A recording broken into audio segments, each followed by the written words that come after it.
Dear student, good morning. Once again, we are here in live class. This is the social class for standard 8, and you are learning chapter number 9, role of government in the economic development of the country. Dear student, last day I have discussed about the 5-year plans when they start, and after that Niti Aayog you have learned, and the sector which were most we can say that there were need to improvement was the agriculture. So last day we have discussed about the agriculture sector. Okay, next today I will explain industrial growth. Okay, यानी कि agriculture sector के बाद किस तरह से industrial यानी कि औद्योगिक क्षेत्रों का विकास किया गया, आइए इस पर डिस्कशन करते हैं। तो look at the page number 240 page number पर देखिए। At the time of independence India had hardly any modern industries, यानी कि जब भारत आजाद हुआ था तो उस समय भारत में कोई भी आधुनिक जो है इंडस्ट्री नहीं थी, right. The industrial sector contributed less than 12% of the national income. The industrial sector जो था वो राष्ट्र की जितनी इनकम थी उसका केवल 12% ही जो है उसमें पार्टिसिपेशन था अर्थव्यवस्था में इंडस्ट्रियल सेक्टर का। Cotton and jute textiles were the two main industries with a few other industries such as sugar, paper and cement. ठीक है, जिनमें प्रमुख रूप से कॉटन और जूट टेक्सटाइल की जो थे ये इंडस्ट्रियां थी, साथ ही साथ कुछ सुगर, पेपर और सीमेंट बनाने की इंडस्ट्रियां भी उस समय भारत में मौजूद थी। Okay, thus strengthening the country's industrial base become an area of high priority area under the 5-year plans. इसलिए पंचवर्षीय योजनाओं में इस सेक्टर के विकास को भी एक प्रमुख लक्ष्य रखा गया और इसको मजबूत बनाने के लिए इस जो है प्रयास किए गए। इसके लिए क्या किया गया? Public sector enterprises. Public sector enterprises का मतलब होता है, जब हमने आपको पढ़ाया था कि डिफरेंट टाइप्स ऑफ कंपनीज या इंडस्ट्री के बारे में, इंडस्ट्री जैसे चैप्टर स्टार्ट किया था जियोग्राफी में, तो हमने बताया था कि कई तरह की इंडस्ट्रियां होती हैं, ठीक है, जिसमें एक पब्लिक सेक्टर और प्राइवेट सेक्टर की इंडस्ट्री हमने बताया था। पब्लिक सेक्टर का मतलब होता है जिसका गवर्नमेंट ओन्ड कंपनीज है ना, जिसका मालिक कौन होता है? गवर्नमेंट होती है, और उसका जो टर्नओवर होता है, प्रॉफिट लॉस होता है, वो सब कौन हैंडल करती है? गवर्नमेंट हैंडल करती है। और एक होती है प्राइवेट सेक्टर। तो ज्यादातर क्या किया गया? पब्लिक सेक्टर इंडस्ट्रियों का को स्टेब्लिश किया गया, ठीक है, गवर्नमेंट ने खुद जो है इंडस्ट्रियां लगाई। इसमें देखिए, the development of the public sector was integral to the policy of industrialization adopted under the 5-year plan. Public sector refers to that portion of a country's economy which is controlled by the government. It included basic and heavy industries like steel, oil and heavy machinery that were fundamental to the development and modernization of the Indian economy. Some of the earlier industries set up under the 5-year plan were Sindri fertilizer factory and Chittaranjan locomotive factory and steel plants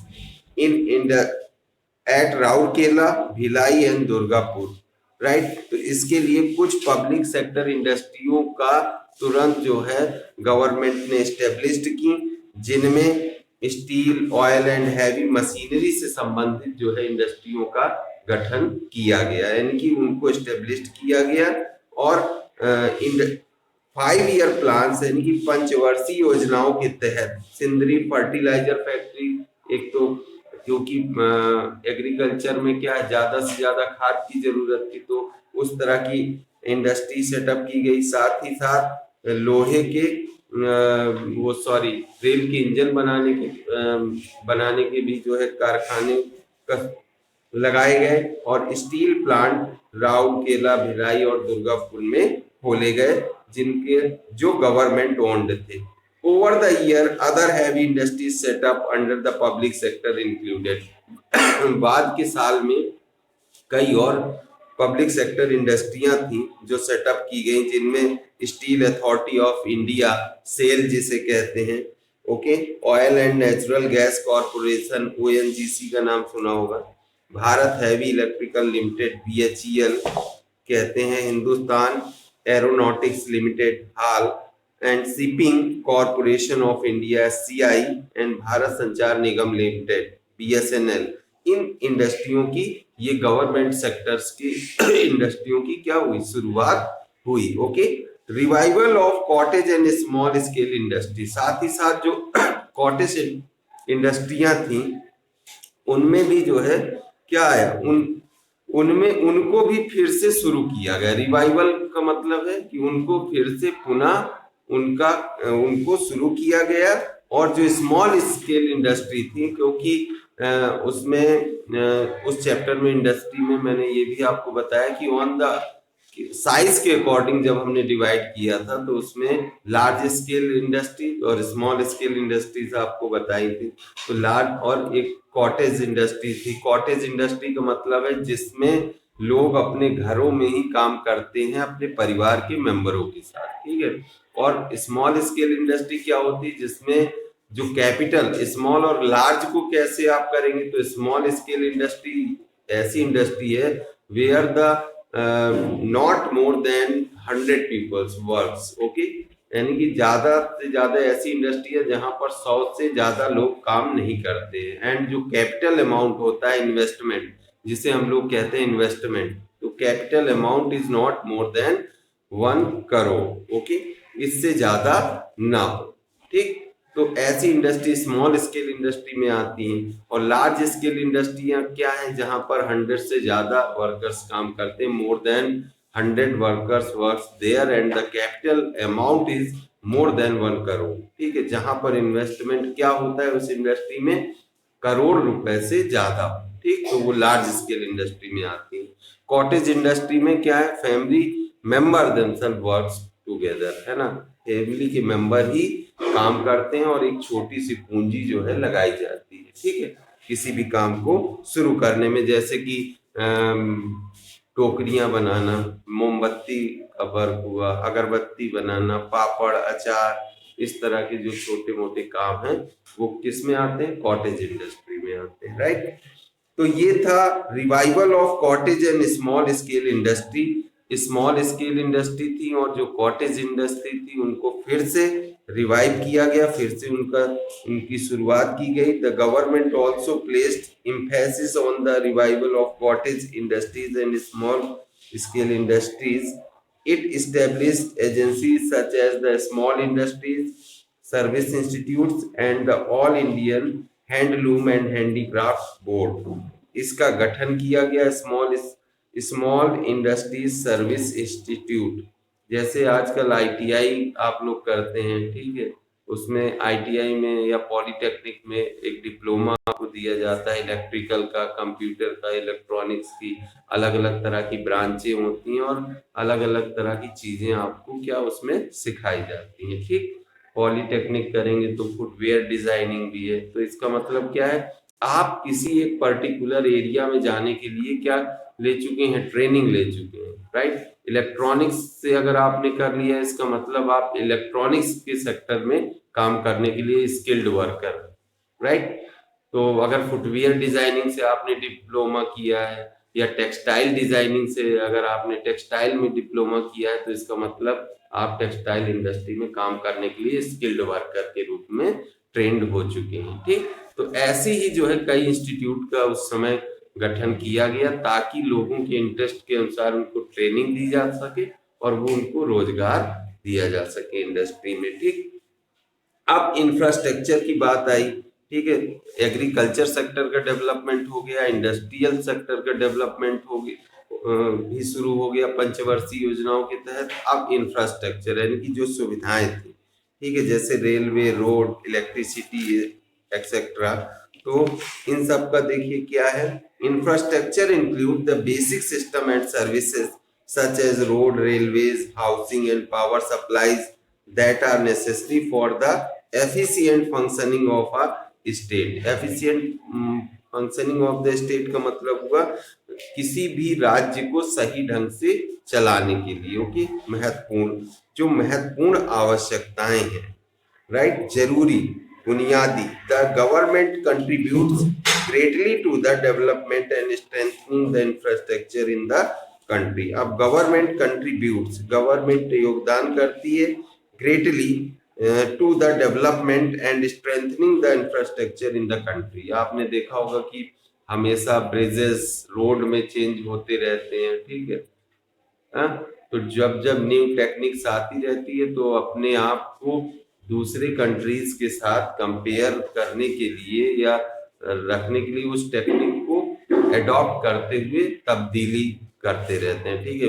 bridges बने, पहले road डली, फिर उसको 4 लेन में change किया गया, 8 lens बन रही हैं, फ्लाई ओवर, फिर एक्सप्रेस वे बन रहे हैं, तमाम तरह के जो है टाइप्स आ गए हैं। तो इस तरह से करने का मतलब यही है कि जो चीजें और कंट्रियां जितना डेवलप कर रही हैं उसी रेस में हमारी कंट्री को भी डेवलप करना पड़ता है, या उन्हीं के साथ हम लोगों को भी चलना पड़ता है। अदरवाइज हम लोग क्या हो जाएंगे, ओल्ड समझे जाएंगे, है ना। तो हमारी प्रोग्रेस क्या है, रुक जाएगी, ठीक है। अगर हम नई चीजों को, सपोज दैट अब कोरोना आ गया था, ठीक, कोरोना काल में जिन बच्चों ने कंटिन्यू क्लास की ऑनलाइन, कुछ बच्चे ने कहा कि भाई हम नहीं कर पा रहे हैं, समस्या थी, कुछ लोगों ने जो है उसको अपनाया उस परिस्थिति को, और मोबाइल के का प्रयोग करते हुए भी स्टडी की। तो करने जो एडॉप्ट कर लेते हैं वो आगे निकल जाते हैं, और जो नहीं कर पाते हैं, जो बैठे रहे कि अरे कुछ नहीं हो रहा है, चलो रहने दो, ठीक है, तो वो जो है क्या करेंगे, वो अपना लॉस करते हैं। तो यही सेम चीज है कि हमें अगर पूरे वर्ल्ड के साथ आगे चलना है तो हमारी कंट्री को उन्हीं के साथ प्रोग्रेस होके चलना पड़ेगा। तो इसीलिए गवर्नमेंट ने रेलवेज लाइन, जैसे the Indian railway network is the 4th largest in the world. संसार में अगर रेलवे नेटवर्क की बात करें, जितनी रेलवे लाइंस अपने कंट्री में बिछी हुई है वो उसमें संसार में 4था स्थान है, ठीक है, भारत का। Okay, it is spread over 1,15,000 kilometer with around 12,000 passenger trains and 7,400 cargo trains। इस समय अगर हम बात करें तो लगभग 12,000 पैसेंजर ट्रेनें, का मतलब यात्रियों को ले जाने वाली ट्रेनें अपने कंट्री में हैं, और 7,400 कार्गो ट्रेन, मतलब सामान को ढोने वाली, जिसे हम लोग मालगाड़ी कहते हैं, ठीक। तो वो है, the government of India has allocated a significant amount of money towards improving railway infrastructure in the country and has also invited foreign countries to invest in the same. The government also take steps to strengthen the infrastructure of railway stations, improve service quality, and build uh, freight corridor in various regions of the country, right, जहां से ट्रेनें चलती हैं, ठीक।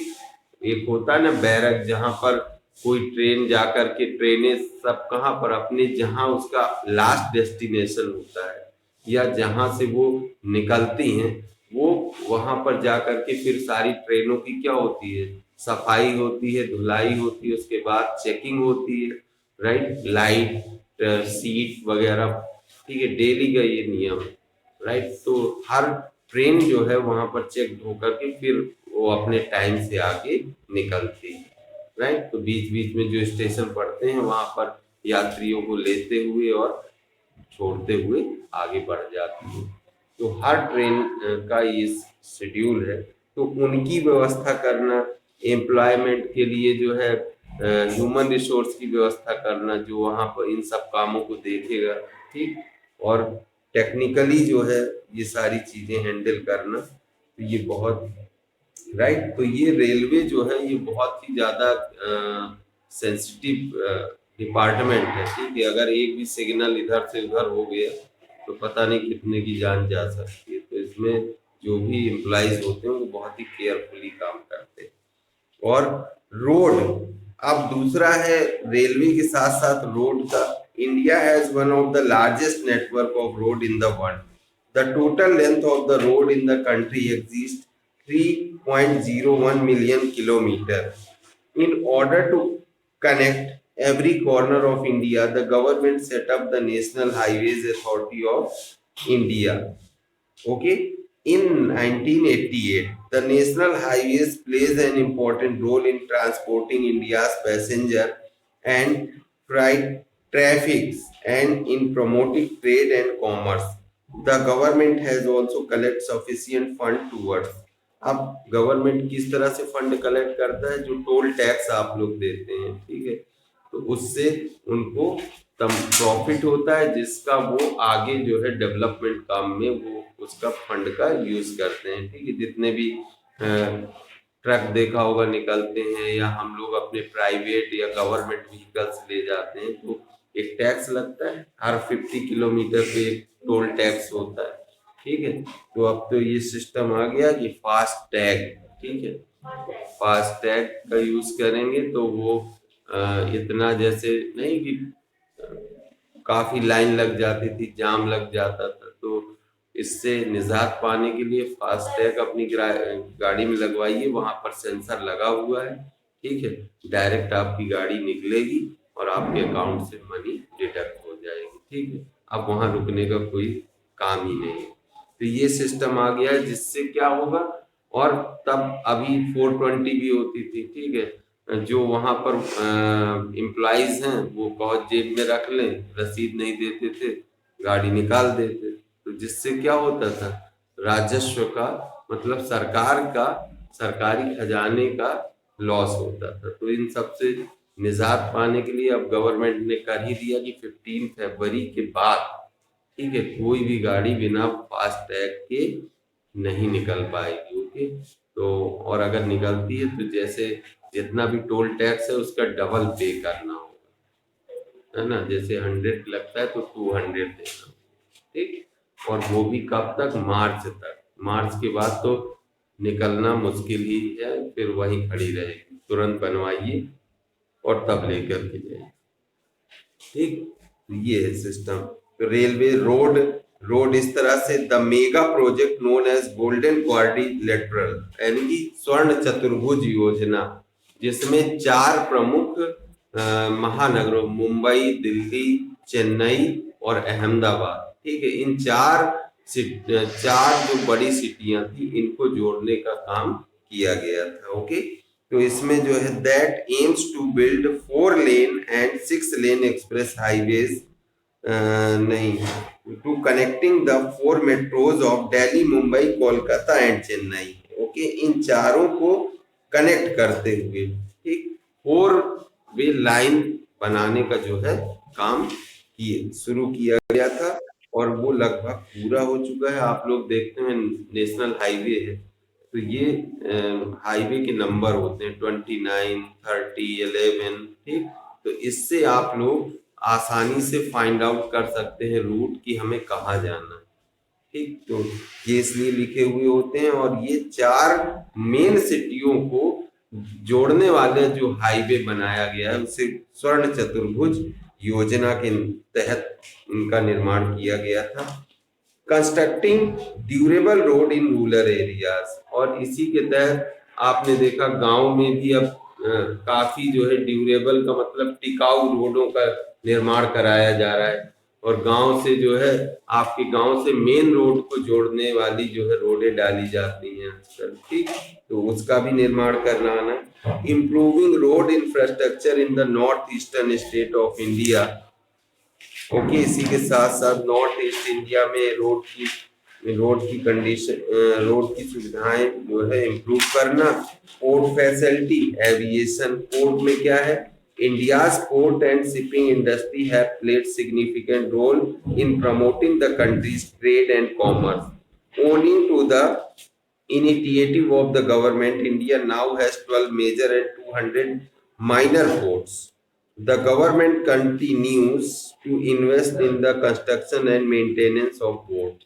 Port का मतलब होता है बंदरगाह, जहां पर बड़ी बड़ी जहाजें आकर के रुकती हैं। तो अपने देश में लगभग 12 बड़े और 200 जो है छोटे पोर्ट्स, ठीक, जिनसे, और पोर्ट्स क्यों इंपॉर्टेंट है, क्योंकि ये ज्यादातर अगर हम देखा जाए तो व्यापारिक दृष्टिकोण से, यानी कि एक्सपोर्ट करने के लिए, विदेशों में चीजें भेजने के लिए बहुत इंपॉर्टेंट, ठीक है, क्योंकि इसके समुद्री मार्गों के द्वारा ही भारी से भारी चीजें विदेशों को भेजी जा सकती हैं। विदेशों से मशीनें या कुछ भी मंगाना होता है तो वो इन्हीं के तहत, इन्हीं से हमारे देश में आती है, ठीक। अगर ये ना हो तो एयर ट्रांसपोर्ट से तो पॉसिबल नहीं है कि इतना सारा माल विदेशों को भेजा जा सके।